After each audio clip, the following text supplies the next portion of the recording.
Carvana has one of the wildest journeys in business. Even if you don't know the name, you've probably seen this: the car vending machine. Yet, what's even stranger is the company's journey. The business exploded with a surging share price and was one of the youngest companies in the Fortune 500. Then it crashed 98% and almost went bankrupt. But now it's back again? What's going on with this car company? There is a lot behind the scenes. Carvana is hiding drama on top of drama.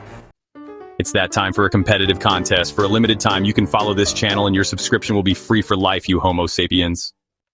To enter and get your lifetime free membership, hit the subscribe button once, click the like button 3 times, send 1 share to a friend, and last, in the comments type, "I did it, why won't you?"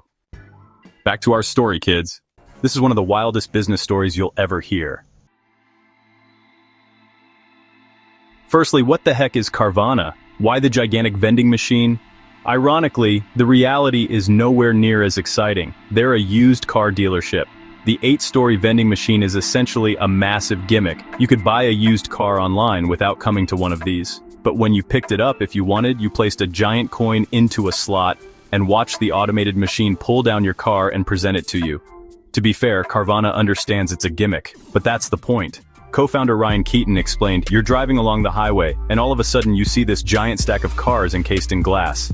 That tends to stay with people." And Ryan was definitely right. Carvana quickly began to grow and expand. In 2016, they generated an incredible $370 million in revenue.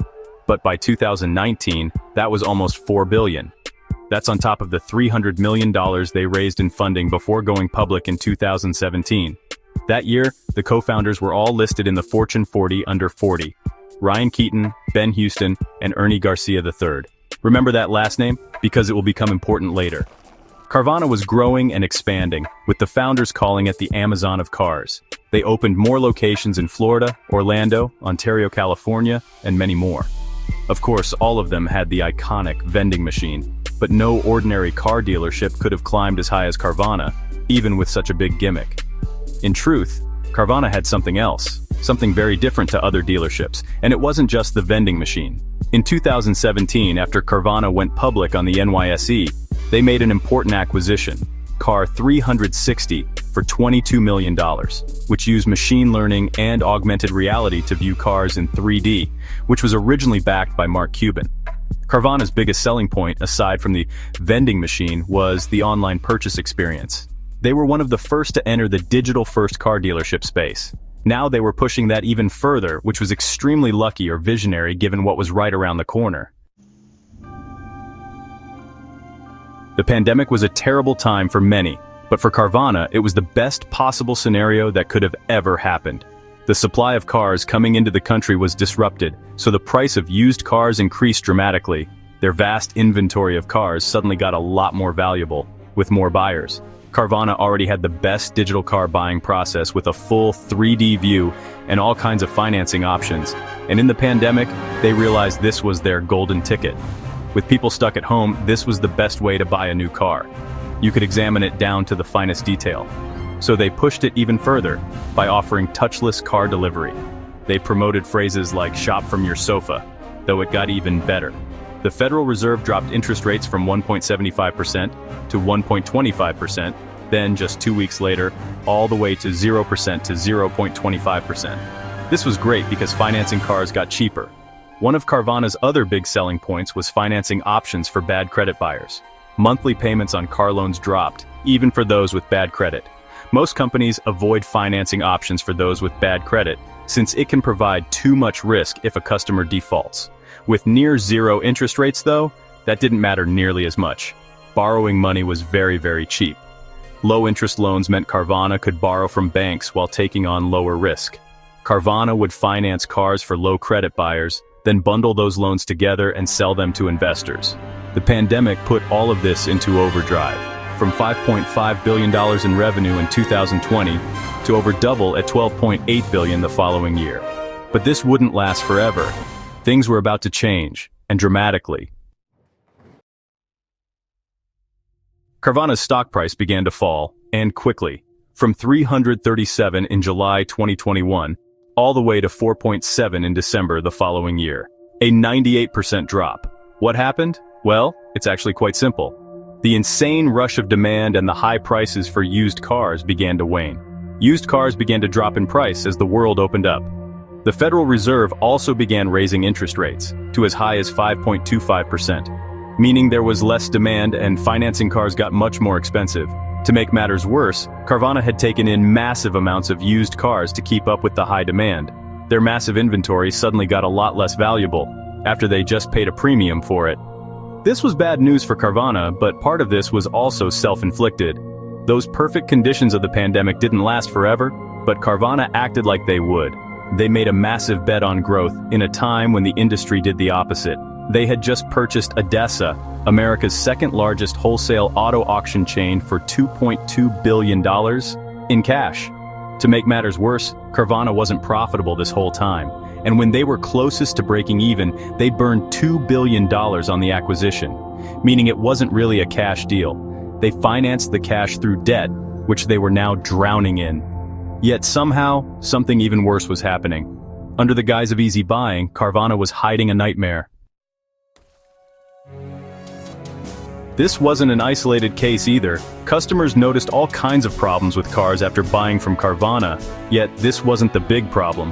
That was the license plates and registration, which Carvana often just forgot to do. When buying a used car, it usually has to be registered and is given a new license plate. But after buying from Carvana, some customers had to wait months or even up to a year just to get a permanent plate. Carvana just kept giving customers temporary tags, sometimes from different states.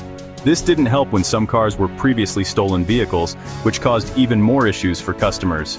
If you have a tag from the wrong state, you run the risk of getting pulled over and sometimes even arrested. Customers were going through hell, and it was all allegedly Carvana's fault. Lawsuits and penalties began to pile up from all over the United States. Carvana paid out millions in settlements to states, and others like Illinois and Michigan even suspended Carvana's license to operate. Customer trust was at an all-time low, and revenue began to fall with the share price. Carvana's story could have ended right there. Yet, somehow it didn't. Against all odds, the company came back from oblivion. If Carvana wanted to weather the storm, they needed to take drastic action. So what did they do? First, they needed to deal with their mountain of debt, which had climbed to an unbelievable $8.9 billion. In July 2023, Carvana made an agreement with almost all its debtors to eliminate over $1 billion in outstanding debt. Good, but the problem with debt isn't that you have to pay it back, but that you have to keep paying interest until you pay it back. That's why the deal also lowered Carvana's interest expenses by over $430 million for 2 years. The noose around Carvana began to loosen, so they continued. They announced sweeping cost cutting, including massive layoffs, dropping annual expenses by over $1 billion. Then it happened. Carvana announced their very first profit, $810 million for 2023, then over $1 billion in 2024. This was enough to win back investor confidence.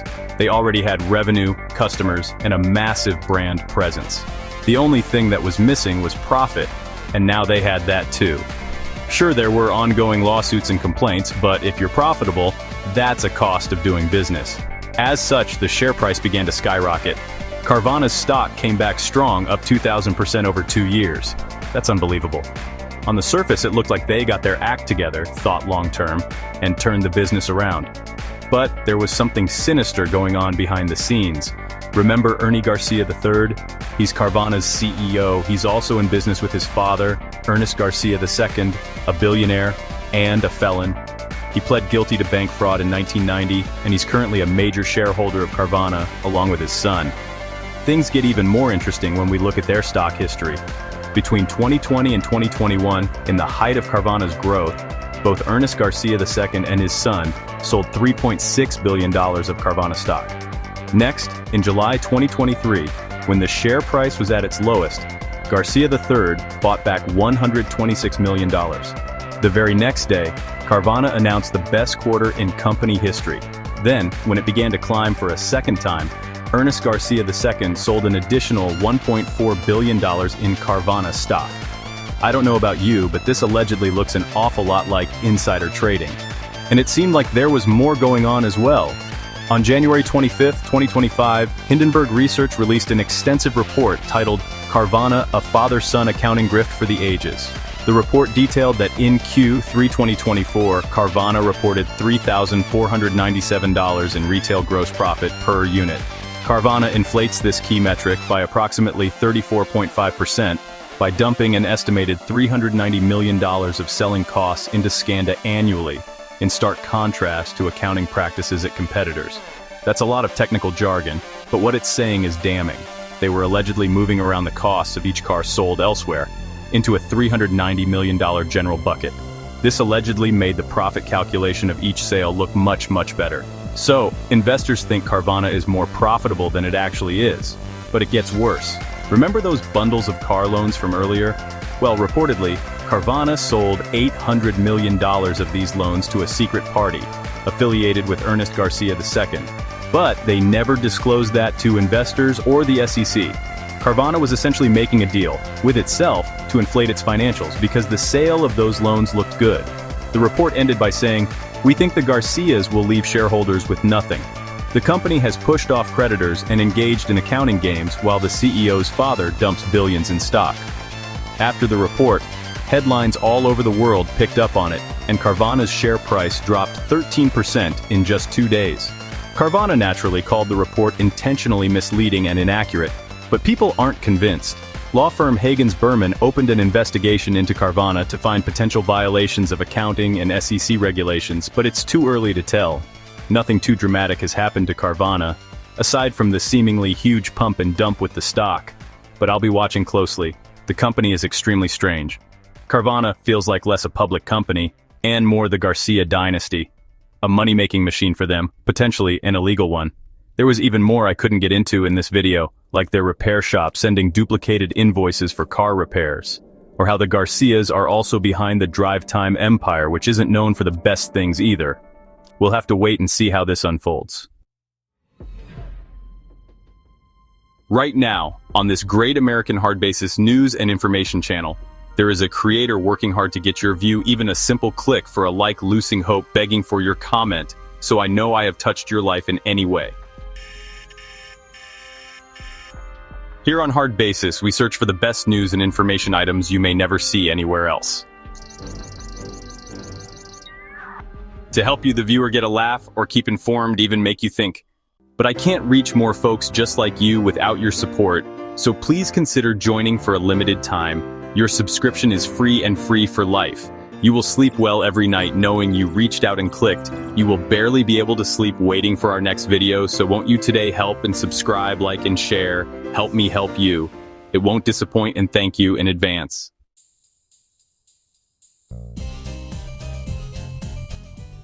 Now back to our story, compassionate ones.